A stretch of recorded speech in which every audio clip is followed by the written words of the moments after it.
In this video, we will demonstrate HAWK2, the high availability web console which is part of SUSE Linux Enterprise High Availability extension, and specifically the new version shipped into SLE 12 SP3. HAWK is a web interface for Pacemaker HA clusters. It makes it easier for everyone to configure, manage, and monitor just about any kind of application running in Linux as a cluster resource. Before showing the new version for SP3, let's take a look at the older versions and what we have improved since then. For earlier versions of HAWK, one of the main issues was the user experience, especially when monitoring the status of nodes and resources, which is one of the main use cases for HAWK.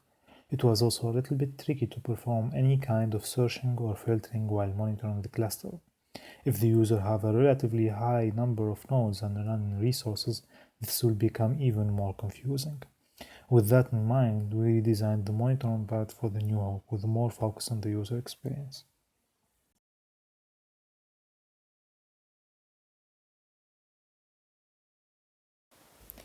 The installation, among other things, are very well documented in the official SLE HA documentation, which you can find under suse.com/documentation. If you scroll down for SUSE Linux Enterprise High Availability Extension 12 and then Installation and Setup Quick Start, you will find exactly how to do that. Basically, it's a matter of installing HA Cluster Bootstrap package and running Bootstrap scripts, specifically HA Cluster init in the first node and HA Cluster join on the other nodes. With that, you will be able to start HAWK on any of the nodes by just hitting localhost 7630 on your browser.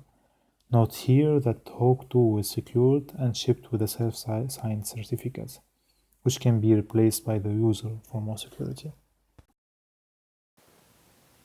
Now we are ready to log into HAWK.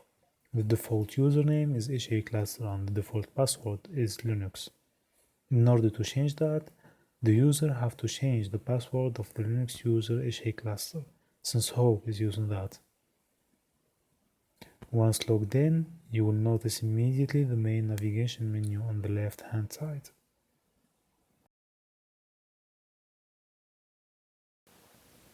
In the status page, all kinds of operations can be performed on either resources or nodes, such as starting or stopping resources, migrating them to a particular node, viewing the recent events, or simply editing them.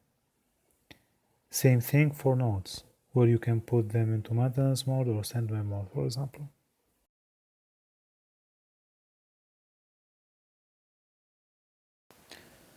But the new addition for SP3 is this new dashboard table optimized for monitoring in the real time. Here you can see at a glance the status of each resource, each node, and where exactly that resource is running or stopped in the cluster. The user can also refer to the legend that covers all the possibilities that can happen in the cluster. So now, let's show how quickly the dashboard table responds to events happening in the cluster. For example, if the connection to the cluster is closed, it will detect that immediately and try to reconnect. If a resource is stopped, for example, or a node is turned onto maintenance mode, HAWK will show that without any delay.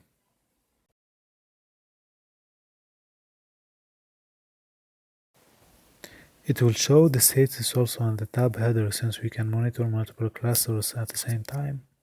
To demonstrate that, we will add a couple of clusters to HAWK.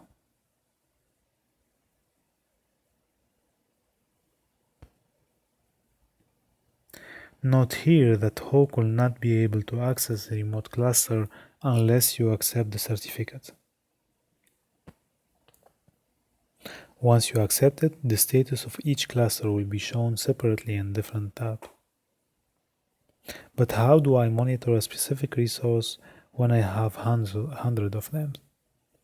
For that, the new dashboard table is now shipped with a powerful searching functionality, allowing the user to just select any resource at a glance. Combined with node filtering, the user can narrow the searching results to just what he needs.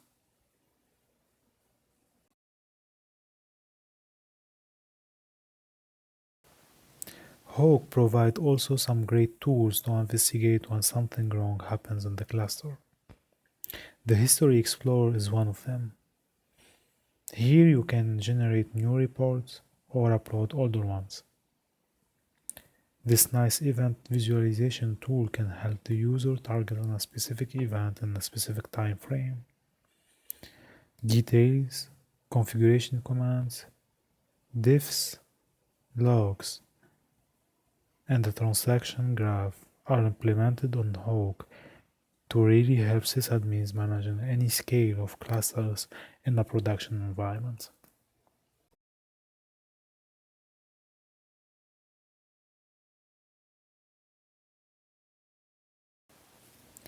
In the configuration section, the user can of course add any number of resources and constraints.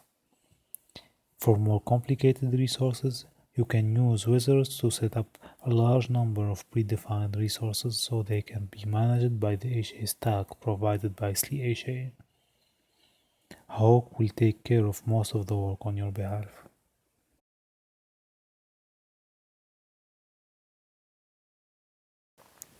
When working in a cluster environment, any action can have a huge consequence on resources and nodes, and a lot of users tend to avoid that, especially for mission-critical applications running on the cluster.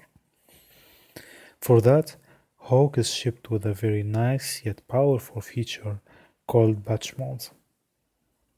It will simply simulate the behavior of the cluster after applying the changes without actually applying them, providing a huge confidence for sysadmins when dealing with the cluster. That concludes the demo for the brand new Hawk tool.